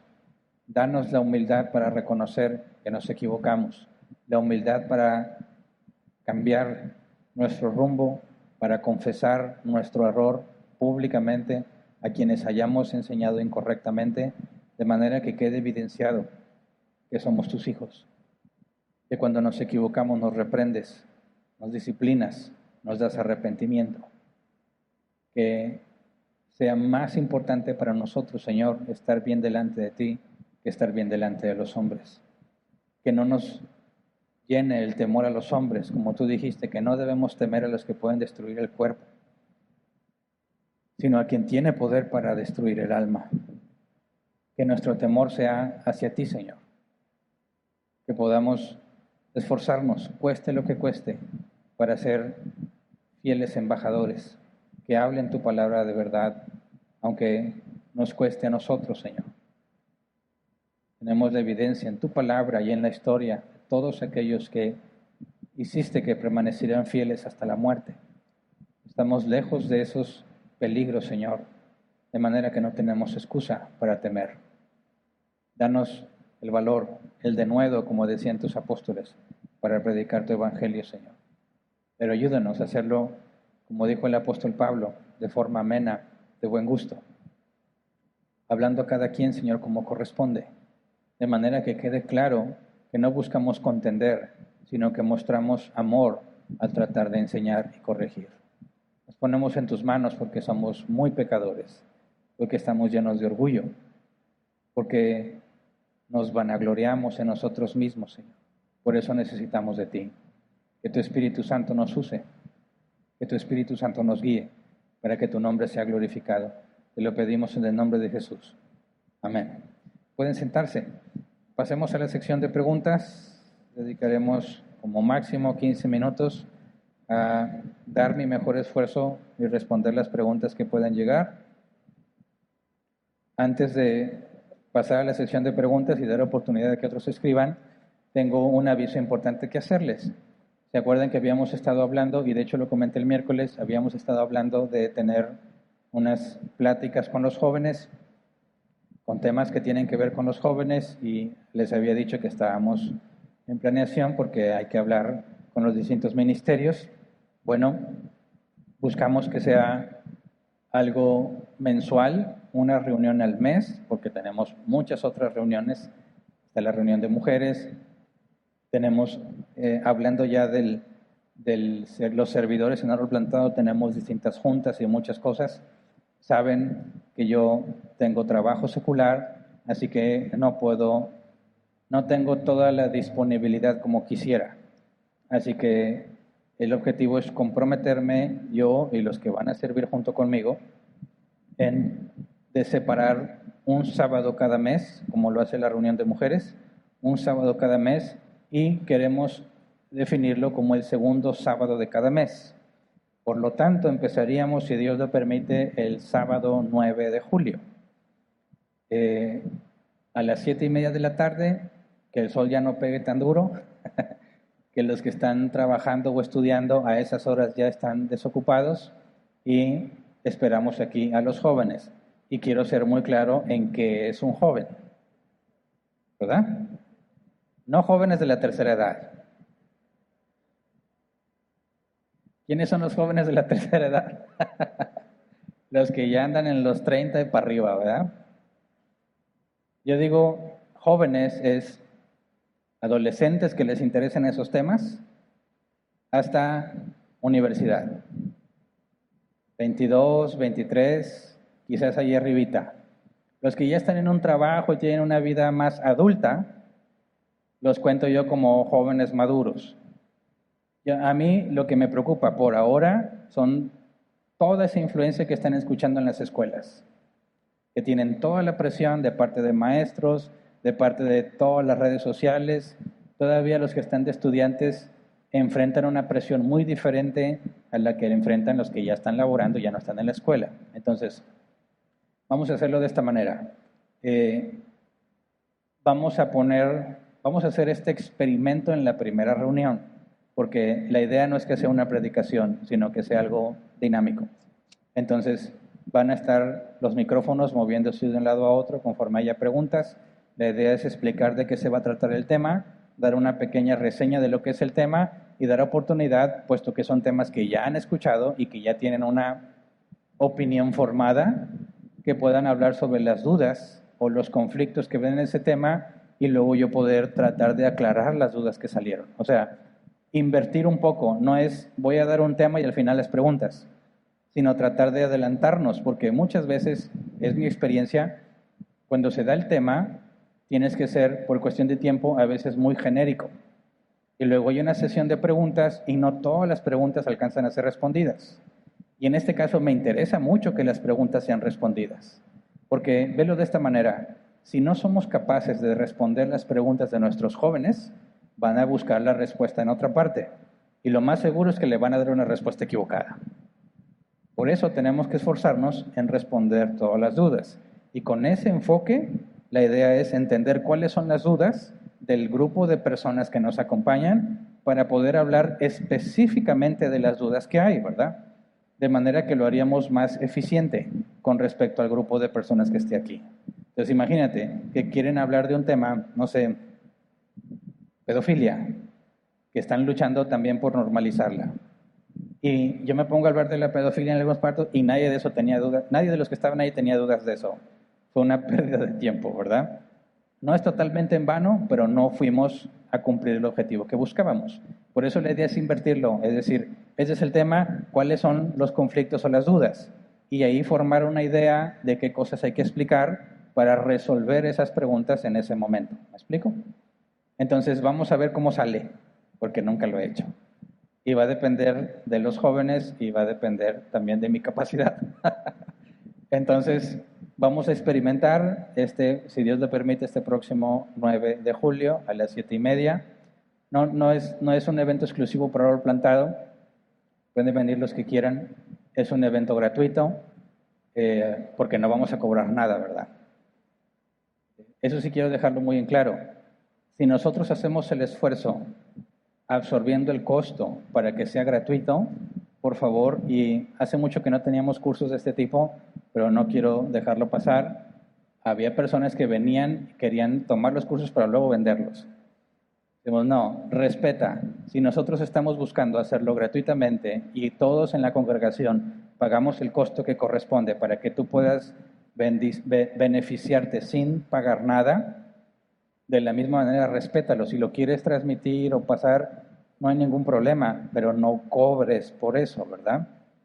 Dad de gracia lo que de gracia recibiste, eso es lo que dice la Escritura. Entonces, si te interesa que tus hijos estén aquí, tráelos. Yo ya tuve un buen feedback con los jóvenes de aquí, ¿sí? Edad de los adolescentes. Ay, bueno, mira, nosotros consideramos adolescentes de secundaria para arriba. Si ponemos una edad, hay unos que van adelantados, ¿verdad?, a su edad. Por eso, cuando hablo de los adolescentes, y gracias por darme la oportunidad de aclarar eso, quisiera que esté más a criterio de los papás, ¿verdad? Quiero decirlo esto de la manera más amable posible. Hay adolescentes que todavía son muy infantiles y hay adolescentes que ya están muy correteados. ¿Me explico? Y entonces, los papás, ahí yo no quisiera meterme en conflicto con los papás, porque si hay un papá que dice, no, mi hijo adolescente no sabe nada que no sea, no sé, las princesas de Disney o Pocoyo, y no conoce, no se ha enfrentado al mundo real como es la burla, la presión, respeto a la decisión de los papás de querer mantenerlos al margen. Porque aquí vamos a hablar de los temas directos. Lo que se vaya a presentar del tema se va a hablar como es y como decimos en México, sin pelos en la lengua. Las cosas como son del tema que vaya a ser. Más vale que escuches la verdad aquí con fundamento bíblico a que cualquier persona te diga barbaridades y te las creas. Entonces, papá, si tú has tenido mucho cuidado de lo que tus hijos oyen y los controlas y te parece que eso es lo correcto, bueno, aquí nada más hay una advertencia de que aquí puede escuchar cosas que jamás había escuchado, ¿verdad? Y queda a tu criterio. Para mí es bueno que las escuche aquí y que no se las escuche a un amiguito que nada más le va a corromper con lo que ellos hacen, ¿verdad? Prefiero que sea algo crudo como es, pero bíblico. De manera que estén preparados para cuando quieran desviarlos del camino y les digan cosas que no son ciertas con respecto a las drogas, con respecto al sexo, con respecto al aborto, que ellos ya tengan una referencia para determinar si es correcto o incorrecto lo que se les dice. De manera que tus hijos estén protegidos. No vas a poder estar ahí para espantarle las malas influencias. ¿Estamos de acuerdo? Por eso ellos tienen que aprender a decidir y discernir qué es verdadero y qué cosa parece verdadera. Esa es la intención al venir a hablar con los jóvenes. Entonces, como va a haber jóvenes de más edad, pueden que saquen temas que los adolescentes, según hayan sido educados, ni siquiera van a comprender.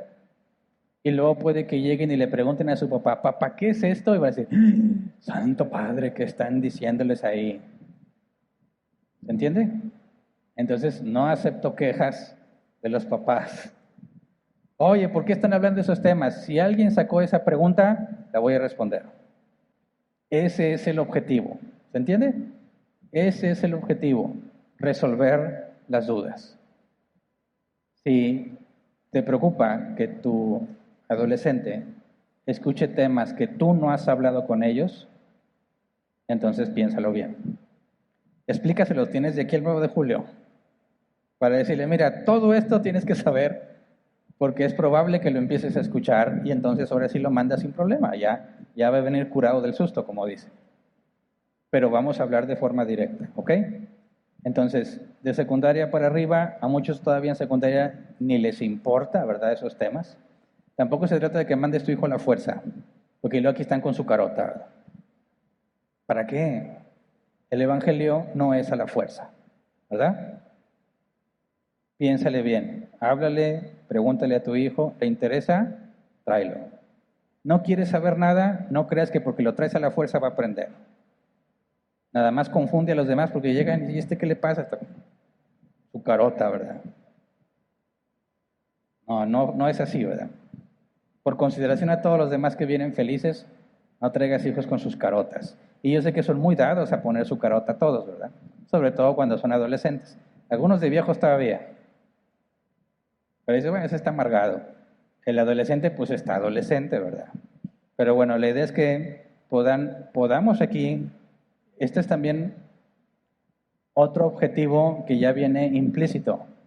Hay muchos jóvenes no se conocen. Con todo lo que van a oír, se van a conocer mucho. Y la idea es que se empiece a unificar nuestros jóvenes, que empiecen a conocerse, ¿verdad? Que empiecen a tener compañerismo, porque créeme, es muy necesario tener amigos cristianos en el mundo en el que vivimos. Si solo tienes amigos del mundo, vas a terminar aceptando lo que el mundo hace. Necesitas una referencia y una influencia de cristianos en tu vida. Es muy importante y es parte del esfuerzo que estamos haciendo. Que los jóvenes empiecen, los que son cristianos, porque hay que reconocer, la Biblia lo dice, hay trigo y cizaña. Hay jóvenes entre nosotros que no les interesa nada de lo que estamos diciendo, pero sus papás los traen. Ok, vivimos en un país libre, ¿verdad? Pero los que sí son cristianos necesitan conocerse, identificarse y apoyarse mutuamente, porque es muy importante, lo digo por experiencia. Mis amigos en la juventud, cuando yo era cristiano, por medio de ellos Dios me libró de muchas cosas. Estoy muy agradecido con Dios por los amigos que me dio cuando era joven, no hace mucho. Ahora los veo y digo, están bien viejos. Hoy pues están bien viejos porque yo no me veo a mí mismo viejo, ¿verdad? Pero no todos siguieron el camino del Señor, pero en su momento me ayudaron mucho a mantenerme alejado de muchas cosas que el mundo hacía. Porque tenía un lugar con quien reunirme, con quien tenemos en común las cosas y crecíamos en las cosas de Dios. Ruego a Dios, y hemos estado orando por eso, que nos bendiga con un grupo de jóvenes que son cristianos y que buscan llevar las cargas los unos de los otros y apoyarse entre ellos. Así que este esfuerzo es doble. Ayudar a los jóvenes a responder sus dudas para enfrentar el mundo en el que viven y buscar que Dios traiga unidad entre los jóvenes que hay entre nosotros. Muy bien, entonces los esperamos, si Dios lo permite, próximo 9 de julio a las 7:30, como quiera lo vamos a publicar en las redes sociales. Empiezo a leer. Primera pregunta, Edson Medina. Pastor, ¿se considera blasfemia contra el Espíritu Santo el no considerarlo como Dios o solamente el rechazar el testimonio que da Jesús? Pues mira, es una pregunta compleja porque aun si pensamos en la blasfemia contra el Espíritu Santo y pensamos en el pecado imperdonable, no queda explicado de forma detallada. Englobamos el pecado imperdonable, la blasfemia contra el Espíritu Santo como la apostasía, ¿verdad? El tener la evidencia de lo que Dios es, lo que Dios hace y aún así negarlo y atribuírselo a otra cosa. Cuando vemos que a alguien le da la evidencia de quién es el Espíritu Santo y aún así la niega, yo creo que cae en la categoría de apóstata, si es que conocía la verdad. Pero sería muy arriesgado de mi parte decir que es el pecado imperdonable. ¿Me explico? Entonces, sí es blasfemar en el sentido de que estás negando o atribuyendo cosas del Espíritu a otra cosa que no es el Espíritu Santo, es decir, que es una fuerza o que es un ser creado, pero no estoy seguro si de forma general calificaría como el pecado imperdonable. Siguiente, Sergio Navarro dice, buen día, pastor. ¿Es más preciso decir que el Padre es Dios, el Hijo es Dios y el Espíritu Santo es Dios? ¿O Dios es Padre, Dios es Hijo y Dios es Espíritu Santo? Pues es que, mira, decimos Dios Padre, Dios Hijo y Dios Espíritu Santo, y estamos diciendo, en lo general son Dios, en lo particular cada persona, ¿verdad? Y ahí lo estás diciendo en un sentido. Cuando dices, el Hijo es Dios, el Padre es Dios y el Espíritu Santo es Dios, ahí estás haciendo una afirmación de la naturaleza divina que comparten. Entonces, las dos cosas son correctas, pero me parece que hablan en distintos sentidos. Por eso no podría decir que una es más precisa que la otra. Si yo digo Dios Padre, Dios Hijo, Dios Espíritu Santo, estoy haciendo referencia a que los tres son Dios. Pero si digo Jesús es Dios, el Espíritu Santo es Dios, es una afirmación similar, pero diferente, ¿verdad? Estoy afirmando la divinidad de ellos. El propósito de afirmar que Jesús es Dios es para decir, yo afirmo lo que la Biblia dice en cuanto a la divinidad de Cristo. Decir Dios Hijo es más hacer una distinción sin negar la deidad, en mi forma de verlo, ¿verdad? Entonces, para mí, siento que no estás hablando de lo mismo, por eso no podría decidir si una es más precisa que la otra, porque tendrían objetivos diferentes. Siguiente, el nombre que aparece es Detallistas. Belinda Luna. Pastor, buenas tardes. ¿Por qué algunos cristianos dicen que si no eres sellado con el don de lenguas, no tienes el Espíritu Santo? Bueno, lo dicen porque están convencidos que es verdad, pero lamentablemente no es bíblico. Pablo fue convertido y no empezó a hablar en lenguas cuando fue convertido, ¿verdad? Sí, Cornelio habló en lenguas, tienes el Pentecostés, pero no todos los que fueron convertidos hablaron en lenguas. Por ejemplo, el carcelero, Pablo le dijo, cree en el Señor Jesucristo, serás salvo tú y toda tu casa, y no hubo manifestación de lenguas. Entonces, los cristianos que afirman que tener el Espíritu Santo es hablar en lenguas, no han leído con suficiente profundidad 1 Corintios, donde Pablo dice que es mejor profetizar, ¿verdad? Así que si Dios reparte los dones como Él quiere, y ya vimos que es el Espíritu Santo quien los reparte como Él quiere, por consecuencia no puedes deducir que todos tienen que tener el don de lenguas, puesto que la Biblia afirma que lo reparte como quiere. Entonces, hablar en lenguas todavía habría que detallar, porque algunos piensan que el balbuceo sin sentido es hablar en lenguas, cuando lo que la Biblia enseña sobre hablar en lenguas es un lenguaje refinado. Y se asombraban de que gente indocta en el Pentecostés hablaran de forma tan refinada porque son nativos de ahí, ¿verdad? Es como, yo puedo decir yo hablo inglés, pero no hablo inglés como un nativo, ¿verdad? Yo puedo decir, si hablo inglés, mira, John is a doctor. Sí es inglés, pero no hablas como un nativo. Ahora, si yo lo dijera como un nativo, alguien se sorprendería. ¿Cómo hablas así si tú eres mexicano? ¿Se entiende? Eso es era lo impresionante del don de lenguas. No que una persona tuviera la habilidad de hablar otro idioma, eso sería natural, sino la manera en que se expresaban en ese idioma, que era imposible que alguien nativo de ahí lo hiciera de esa manera. Entonces, dos cosas. No entienden que el Espíritu reparte los dones como Él quiere, y otras veces no entienden ni siquiera qué es el don de lenguas. Siguiente, Gustavo Carrillo. Buenas tardes, pastor. Dios le bendiga. Gracias. Cuando decimos que Dios es uno y tres personas, ¿no estaríamos haciendo una separación entre los dos conceptos? No, acuérdate. Dios es uno en esencia, tres en subsistencia. O Dios es uno en esencia y son tres personas en la misma esencia. No estamos haciendo una separación, hacemos una distinción, como la Biblia lo asegura. Entonces, no estamos separando los conceptos porque estamos hablando en sentido diferente. Uno esencia, tres en persona, pero sigue siendo un solo Dios. Es distinción y no separación. Y es muy importante la distinción sin la separación del concepto de la Trinidad. Siguiente, Sergio Navarro. Jesús, hombre, es concebido por el Espíritu Santo. Entonces, ¿el Espíritu Santo también es Padre de Jesús? Bueno, estás mezclando el significado, ¿verdad? Cuando hablamos de Dios Padre, no está hablando de engendrar hijos, ¿verdad? Sino el rol que tiene en la salvación, que es el Padre que sustenta y provee todas las cosas.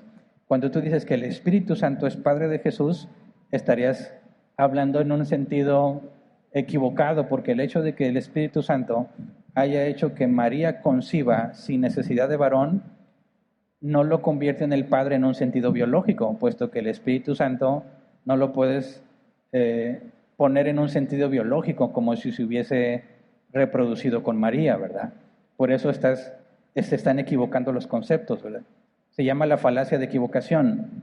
No puedes hablar del Espíritu Santo como alguien que tuvo interacción sexual con una mujer para ser padre, porque es incoherente, ¿verdad? No puedes decir que el Espíritu Santo se reproduce biológicamente porque es imposible, puesto que Él no es un ser biológico. Por eso se le conoce a ese cambio de concepto como la falacia de la equivocación. Siguiente.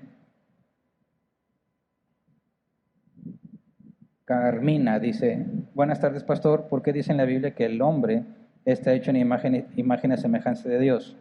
¿A qué se refiere? Bueno, no tiene que ver con el tema, ¿verdad? Pero si te interesa, tuvimos una serie de temas con referente a esto en la serie de fundamentos. Entonces la voy a dejar al final por si hay tiempo.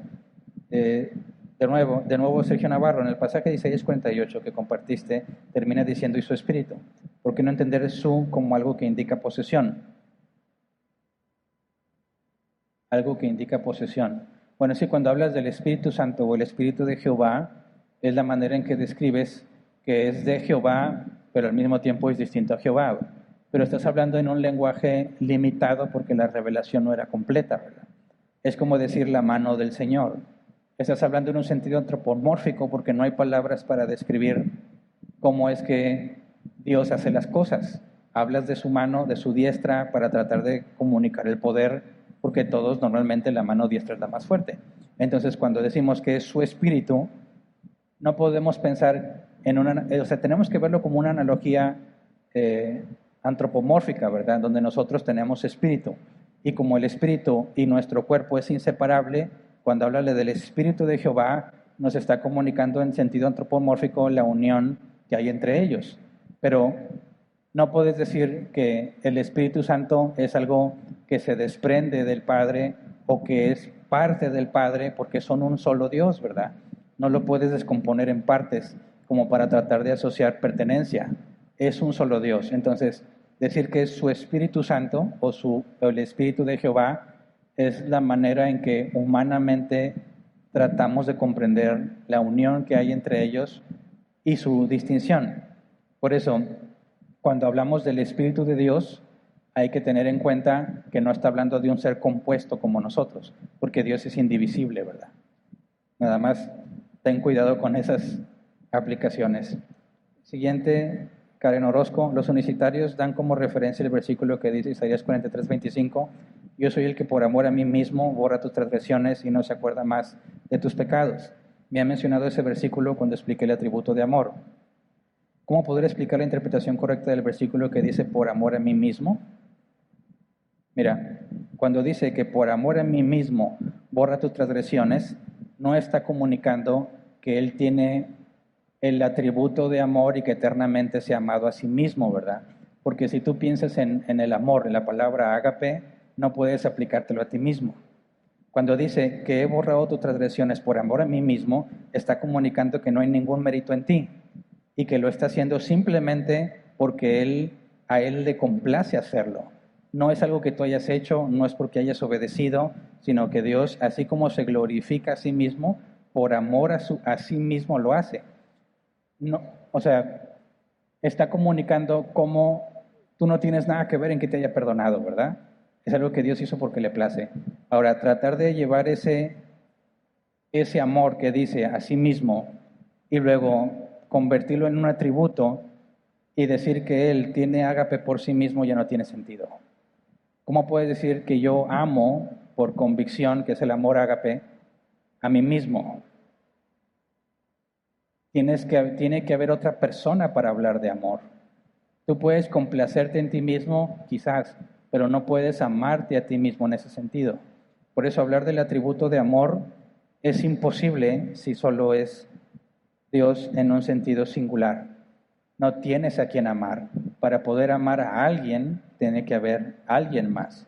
Y cuando dice aquí que borra las transgresiones por amor a sí mismo, es nuevamente la falacia de equivocación. el amor que se menciona aquí en ese contexto no tiene nada que ver con el atributo del amor de Dios. Siguiente, Adrián de la Garza. Pastor, buenas tardes. ¿Podemos entonces decir que son tres personas que comparten una misma sustancia? Sí, en esos términos, si tú determinas que la sustancia es la naturaleza divina, las tres personas comparten las mismas sustancias porque los tres son de la misma naturaleza. En ese sentido, es correcto. Siguiente, ¿podría ser otro versículo que hablen de las tres personas de la Trinidad? Efesios 1:3, bendito sea el Dios Padre de nuestro Señor Jesucristo, que nos bendijo con toda bendición espiritual en los lugares celestiales en Cristo.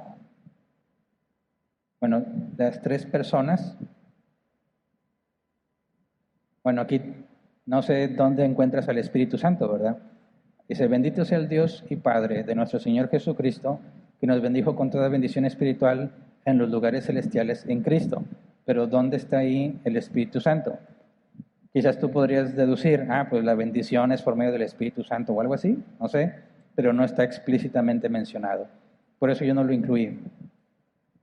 Siguiente, Romel Juárez. Hola, ¿cómo podríamos interpretar el texto de Isaías 11:2 y Apocalipsis 1:4 que habla de los 7 espíritus de Dios? Sí, los 7 espíritus de Dios. Mira, cuando buscamos interpretar un pasaje como estos, tienes que asegurarte de tomar como referencia otros pasajes de la Escritura para entender cómo debes interpretarlo. Sabemos que la Biblia habla de y lo leímos, un único Espíritu de Dios, ¿verdad? De manera que si tú hablas de los 7 Espíritus de Dios, tienes una contradicción. Pero si tú consideras la manera en que la Biblia usa el número 7, como estuvimos estudiando los miércoles, el día de reposo es el día séptimo, y luego el año de reposo el año séptimo, y luego el jubileo, el 7 veces 7 años, y cuando hablas del número 7 y cómo la Biblia lo usa para describir las cosas, ves que el 7 tiene que ver con la perfección o la plenitud.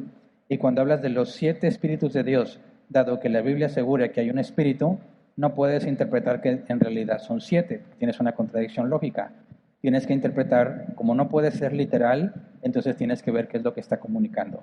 Y entonces empezamos a aplicar otras reglas, es decir, el número 7 tiene un significado en la Biblia, y cuando hablo de los 7 espíritus, puesto que no puede ser literal, es algo simbólico, y tratas de darle sentido con los demás textos de la Escritura. Pero siempre que tú interpretes un pasaje, si contradice otro de los pasajes, estás interpretando mal. Por eso, tiene que armonizar en toda la Escritura. Cuando te encuentras un pasaje de este tipo, hay que buscar qué información da la Biblia con respecto a este tipo de pasajes, que se menciona el número 7, y entonces partir de cómo la Biblia usa el número 7 en distintas ocasiones, para tratar de llegar a una interpretación. Y ya se vuelve más complejo, porque ya depende de cómo estés tomando la simbología o qué tipo de interpretación estás haciendo. Pero no puedes decir que es literal, puesto que resulta en una contradicción. Siguiente, Luis Pérez. La Trinidad, al ser 3 personas, un solo Dios, ¿por qué en Apocalipsis 5:3 dice, y a todo lo creado que está en el cielo y sobre la tierra y debajo de la tierra y en el mar y a todas las cosas que en ellos hay, oí decir al que está sentado en el trono y al Cordero sea la alabanza, la honra, la gloria y el poder por los siglos de los siglos? No se menciona el Espíritu Santo. De hecho, lo mencioné, ¿verdad? Acuérdate que cuando hablas del que está sentado en el trono y el Cordero, está hablando de la economía de la Trinidad, el rol en la salvación. El Padre quien elige y quien los redime. Pero todos los que están ahí, aunque no está mencionado el Espíritu Santo, es el Espíritu Santo quien los preservó, es el Espíritu Santo quien los regeneró. Entonces, así como Jesús decía que Él tenía que glorificar al Padre, y luego leímos un pasaje donde dice que el Espíritu Santo glorificaría a Jesús, en la economía de la Trinidad, el hecho de que sea el Padre y el Hijo glorificado por el rol que les corresponde en la salvación, no significa que el Espíritu Santo quedó excluido, ¿verdad? Porque al ser 3 personas con la misma naturaleza divina, ninguno es superior o inferior. Pero en el sentido de los roles que desempeñaron en la salvación, están recibiendo el honor que cada uno merece. Pero no significa que el Espíritu Santo no está siendo adorado, ¿verdad? Acuérdate que está comunicándonos cómo Dios está efectuando el plan salvador. Y el rol que le corresponde al Espíritu Santo no es tan visible en este momento, pero si lo consideras, todos los que tienen vestiduras blancas, todos los que lo reconocen, fueron sellados, regenerados, preservados por el Espíritu Santo, aunque no esté mencionado aquí. Por eso es importante entender la economía en la Trinidad, la manera en que cada una de las personas tiene un rol, cómo lo cumplen, para ver que ninguno es inferior al otro, aunque no estén mencionados en todos los pasajes. Se acabó el tiempo, ¿verdad? Ok. Muy bien, estuvieron muy interesantes las preguntas. Muchas gracias a todos por participar.